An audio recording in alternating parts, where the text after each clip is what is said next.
વડોદરામાં તંત્રની અધૂરી કામગીરીના કારણે લોકોના જીવને જોખમ ઊભું થતું હોવાનો મુદ્દો ફરી એકવાર સામે આવ્યો છે। મકરપુરા જેડીસી રોડ પર અકસ્માતની ઘટના નોંધાઈ છે। મકરપુરા જેડીસી વિસ્તારના જુપિટર 4 રસ્તા પાસે અધૂરી રોડ કામગીરીના કારણે એક કાર ચાલકે ડિવાઈડર પર ગાડી ચડાવી દીધી હતી। સદનસીબે કોઈ જાનહાનિ થઈ નથી, પરંતુ વાહનને ભારે નુકસાન પહોંચ્યું છે। માહિતી મુજબ જુપિટર 4 રસ્તાથી ડાબી તરફ જેડીસી તરફ જતા માર્ગ પર રોડ અને ડિવાઈડરની કામગીરી અધૂરી હાલતમાં છે। કાર ચાલકનું કહેવું છે કે તંત્ર દ્વારા યોગ્ય સૂચના કે સાઇન બોર્ડ ન મુકાતા તેને સમજાઈ ન આવ્યું કે આગળ ડિવાઈડર છે, જેના કારણે ગાડી સીધી ડિવાઈડર પર ચડી ગઈ। સ્થાનિક લોકોનો આક્ષેપ છે કે આ રસ્તા પર અવારનવાર આવી ઘટનાઓ બને છે।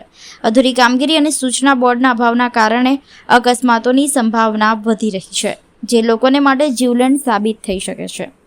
ફિલહાલ આ ઘટનામાં કોઈ જાનહાનિ થઈ નથી, પરંતુ કારને મોટા પાયે નુકસાન થયું છે। સ્થાનિકોએ તંત્ર પાસે તાત્કાલિક કામગીરી પૂર્ણ કરવાની અને જરૂરી સૂચના બોર્ડ મૂકવાની માંગણી કરી છે। તમે આ જોઈ શકો કે ડિવાઈડર એવી રીતના રાખ્યું છે કે કશું ખબર પણ નથી પડતી। અહીંયા આગળ તમે નથી કોઈ બોર્ડ મૂક્યું કે અડધું કામ છોડીને લોકો જતા રહ્યા છે।